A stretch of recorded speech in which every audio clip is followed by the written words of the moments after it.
Varahi silks వారి grand festive celebrations పొందండి 10,000 రూపాయలు ఆపై కొనుగోలుపై బంగారు నాణెం ఉచితంగా. నమస్తే, వెల్కమ్ టు సుమన్ టీవీ. నేను మీ సాయి భైరి. సోమవారం మార్కెట్ ఓపెన్ అయిన తర్వాత ఈరోజు బంగారం ధరలు మరొకసారి భారీగా పెరిగినట్టుగా కనపడుతుంది. సుమారుగా 500-600 రూపాయలకు పైగా తులానికి బంగారం ధరలు ఇప్పుడు పెరిగాయి. ఇది ఇలానే కొనసాగుతుందా? పెరగడానికి కారణాలేంటి? వెనిజులా అమెరికాకు సంబంధించిన సంక్షోభం ఏమైనా బంగారం పైన ఎఫెక్ట్ పడుతుందా? పూర్తి వివరాలు తెలుసుకుందాం. మనతో పాటు మార్కెటింగ్ అనలిస్ట్ ప్రభు గారు లైవ్లో జాయిన్ అవుతున్నారు. సార్ నమస్తే. సార్ నమస్తే అండి.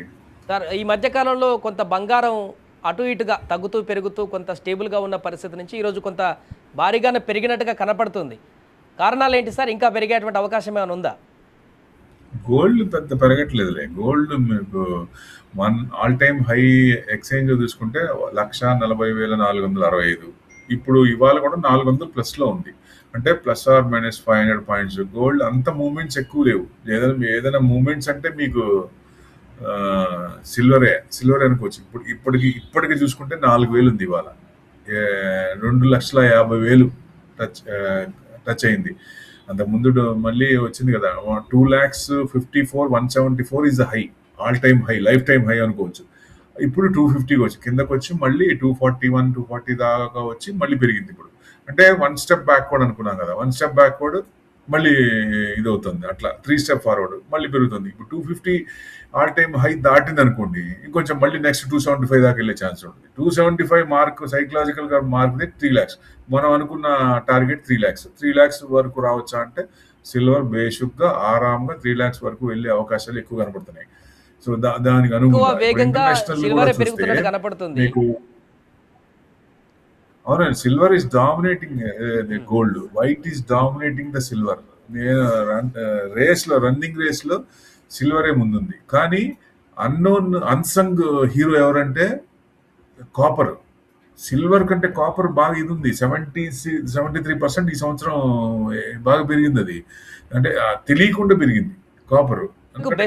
బెస్ట్ ఆప్షన్ అంటే ఏం చెప్తారు సార్? గోల్డ్, సిల్వర్, కాపర్ లో మెటల్స్ అన్ని పెరుగుతున్నాయి. ఇప్పుడు హై పెరిగిపోయింది. సిల్వర్ అమ్మో 2.5-3 లక్షలు అంటే కాపర్లో పెట్టుకోవాలి. కాపర్లో కొంత పర్సెంటేజ్ డైవర్సిఫై చేయడం best. Hindi zinc, aluminium, NALCO ఇట్లాంటివి ఉన్నాయి కదా.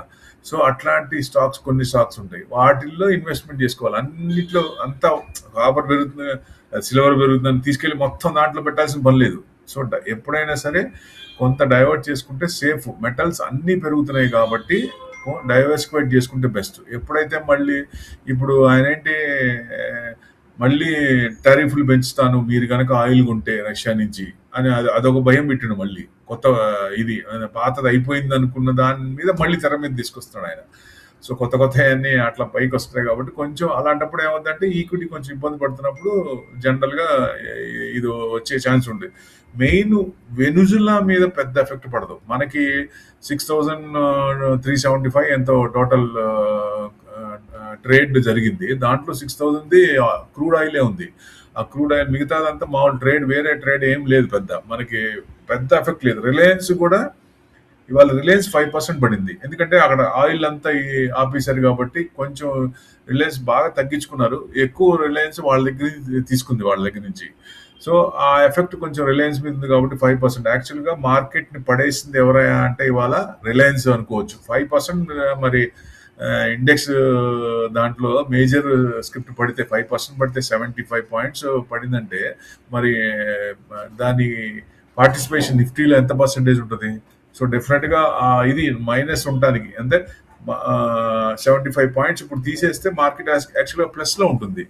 సో మెయిన్ రిలయన్సే పడేస్తుంది అనుకోవచ్చు. చిన్నగా 1-2 days మైనస్ ఉంటుంది అనుకున్నాం కాబట్టి కొంచెం ఇది కావచ్చు. మార్కెట్ అయితే నెక్స్ట్ కమింగ్ క్లోజింగ్ కి పాజిటివ్ రావచ్చు అనుకుంటున్నాం. మరి చూడాలి. టారిఫ్ భయాలు కొంత కనబడుతున్నాయి. ట్రంప్ మరలా సుంకాలు గనక పెంచినట్లయితే గోల్డ్ పైన ఎలాంటి ప్రభావాన్ని చూపే అవకాశం ఉంది? అంటే అన్సర్టనిటీ ఉన్నప్పుడు ఏమవుద్ది, అది తగ్గిపోద్ది. ఇప్పుడు నిన్నటిదాకా ట్రేడ్ డీల్ జరగలేదు, లేకపోతే వార్ ఆగలేదు అనుకున్నాం. వాటి కోసం చూస్తుంటే మళ్ళీ పాత దాన్ని మీరు 50% కాదు మీరు కొంటే మీకు ఇంకా పెంచుతా ఉన్నప్పుడు మరి ఈక్విటీ పడుద్ది కదా. దారి దొరకదు కదా, సర్టనిటీ దారి దొరకదు.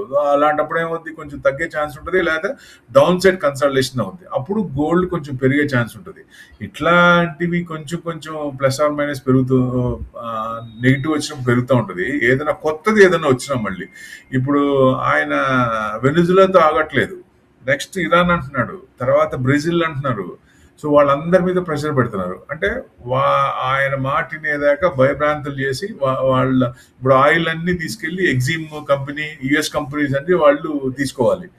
అంటే ఆయిల్ వేరే కంట్రీలు బతకూడదు, ఓన్లీ యుఎస్ వాళ్ళే బతకాలి, వాళ్ళ కంపెనీలే బతకాలి.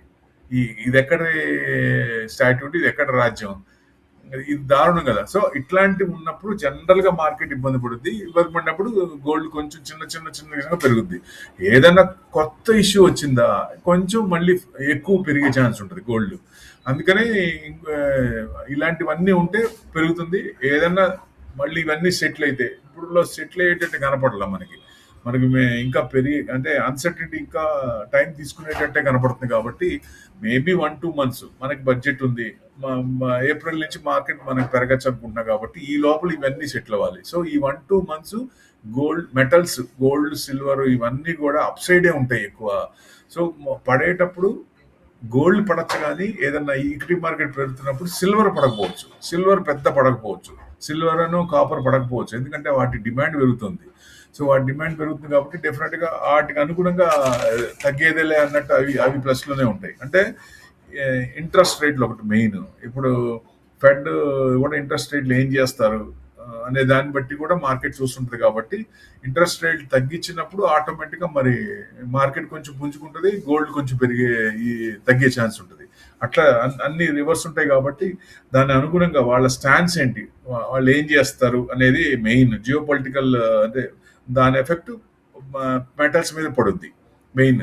అంటే యుఎస్ ఇండికేటర్స్ కొన్ని ఉన్నాయి, అవి కూడా చూడాలి. ఐఎస్ఎం మ్యానుఫ్యాక్చరింగ్ డేటా ఒకటి ఉంది, ఏడిపి ఎంప్లాయ్మెంట్, ఇది అన్ఎంప్లాయ్మెంట్ రేటు, అవి చూడాలి. ఫెడ్ రిజర్వ్ అఫీషియల్స్ వాళ్ళు ఏం చెప్పారంటే గైడ్, వాళ్ళ ఎక్స్పెక్టేషన్ ఇంట్రెస్ట్ రేట్ మీద ఇన్ఫ్లుయెన్స్ ఎలా ఉంటుంది అంటే దీన్ని బట్టి చెప్తారు. కాబట్టి ఆ ఎఫెక్ట్ మార్కెట్ మీద పడే ఛాన్సులు ఉన్నాయి. ఇవన్నీ పారామీటర్స్ అనుకోవచ్చు యుఎస్ లో. అవన్నీ చూస్తే గానీ అప్పుడు మనకు తెలియదు. సో డెఫినెట్ గా ప్రెసెంట్ అయితే అన్సర్టనిటీ ఉంది, క్లారిటీ లేదు. సో ఈక్విటీకి దారి లేదు కాబట్టి కొంచెం అన్సర్టనిటీగా ఉంది. కాబట్టి అప్పుడు గోల్డ్ కొంచెం పెరిగే ఛాన్స్ ఉంటుంది. విపరీతంగా పెరగట్లా, సిల్వర్ పెరిగినట్టు గోల్డ్ పెరగట్లా, చూడండి, అబ్జర్వ్ చేయండి. ప్లస్ ఆర్ మైనస్ లేదు, +500-600 అట్లా పాయింట్స్ పెరుగుతుందేమో, అలా పెరుగుతుంది అంతే. సిల్వర్ మటుకు విపరీతంగా పెరుగుతుంది, అదే అబ్జర్వ్ చేయాలి. ప్రమాణాలతో పాటుగా ఇప్పుడు వచ్చే కొద్ది రోజుల్లోనే ముహూర్తాలు కూడా బాగానే ఉన్నాయి, పెళ్లిళ్ళు కూడా బాగా జరగబోతున్నాయి. ఈ డిమాండ్ కూడా కలిసి వచ్చే అవకాశం ఉందంటారు సార్ పెరగడానికి గోల్డ్? అంటే వేడి నీళ్ళు చన్నీళ్ళు అంటూ కొంచెం జస్ట్ అంత రిటైల్ పర్సంటేజ్ అంత ఉండదు కదా, విపరీతంగా పర్సంటేజ్. ఎందుకంటే సెంట్రల్ బ్యాంక్స్ ఆపితేనే కొంచెం కరెక్షన్ కానీ ప్రైస్ కరెక్షన్ కానీ వచ్చే ఛాన్స్ ఉంటుంది. కానీ సెంట్రల్ బ్యాంక్ బయింగ్ ఆపనంతకాలం అవి పెరుగుతున్నాయి, చిన్నగా పెరుగుతుంటాయి. బాగా ఎక్స్ట్రీమ్కి వచ్చేసింది కాబట్టి ఈ రిటైల్ పర్సంటేజ్ కొనటం అనేది గోల్డ్ తగ్గిస్తారు కదా. ఎంత ఉంటే ఇప్పుడు 1,40,000 ఉందంటే ఎవరు కొంటారు, అంత ముందుకు రావడానికి కష్టం అవుద్ది కదా. సో గోల్డ్ పర్చేసింగ్ తగ్గుద్ది. మీరు ఏ షాప్ వాళ్ళని కదిలించినా ఇదే చెప్తారు, పర్చేసింగ్ తగ్గుతుంది. కానీ ఎక్స్చేంజ్ ఇది జరుగుతూ ఉంటుంది. ఎక్స్చేంజ్ అనేది ఎవర్ ఎప్పటికీ జరుగుతూనే ఉంటుంది. మోడల్స్ మార్చుకుంటారు కాబట్టి, ప్రీషియస్ మెటల్స్ కాబట్టి గోల్డ్ డెఫినెట్గా దాన్ని మార్చుకుంటూనే ఉంటారు. సో మెయిన్ అది. అంటే ఇక ముందు సోలార్కి, ఈవీస్కి గ్రీన్ ఎనర్జీ వస్తుంది కదా. ఈ గ్రీన్ ఎనర్జీ మనకి ఇంకా ఫుల్ లెంత్గా స్టార్టే కాలేదు. స్టార్టింగ్ ఇంకా ఫస్ట్ అంటే టేక్ ఆఫ్ కూడా కాదు, స్టార్ట్ అయింది జస్ట్. అంటే గ్రీన్ ఎనర్జీకి ఫుల్ లెంత్గా వచ్చిన తర్వాత సిల్వర్ అనేది విపరీతంగా యూసేజ్ ఉంటుంది. సో మరి అప్పుడు కాపర్ కూడా, డేటా సెంటర్స్ వీటన్నిటి కూడా కాపర్ కూడా కావాలి. కాబట్టి ఇవన్నీ కలుపుకుంటే ఇవి పెరిగే ఛాన్స్లే ఉన్నాయి. కానీ గోల్డ్ మటుకు అంత విపరీతంగా పెరగపోవచ్చు అనేది ఎక్స్పెక్టేషన్. ఈ సంవత్సరానికి 2026కి ఏమన్నా ఎక్స్పెక్ట్ చేయాలంటే ఇప్పుడు IMF కానీ గోల్డ్ కౌన్సిల్ కానీ గోల్డ్మ్యాన్ సాచ్ కానీ వాళ్ళు చెప్పింది ఏంటి, 15-30% పెరగచ్చు. అంటే ప్రాబిలిటీస్ ఇవన్నీ బాగుండకపోతే ఇది పెరగచ్చు 15-30%, అంటే 20-30% తీసుకోండి. అంటే లాస్ట్ ఇయర్ 70% పెరిగింది కాబట్టి ఈ సంవత్సరం 15 మినిమం 15 to 30% పెరగచ్చు, అంతకు మించి పెరగపోవచ్చు. ఇవన్నీ కనుక మారితే అది యూటర్న్ తీసుకునే ఛాన్స్ ఉంటుంది. -15 to 30% కూడా ఉండొచ్చు ఇది బాగా పెరిగితే. ఎందుకంటే ఏప్రిల్ నుంచి మార్కెట్ పెరిగింది అనుకోండి, డెఫినెట్గా అది కొంచెం తగ్గే ఛాన్స్ ఉంటుంది. అప్పుడు ఏముంది, చిన్నగా గోల్డ్ నుంచి వాళ్ళు మళ్ళీ ఈక్విటీకి వస్తారు కాబట్టి అక్కడ పొజిషన్స్ అన్ని తగ్గిపోతుంటాయి. డ్రాస్టిక్ ఫాల్ ఉంటుంది. ఆ డ్రాస్టిక్ ఫాల్ ఇప్పట్లో ఏం కనబడట్లేదు.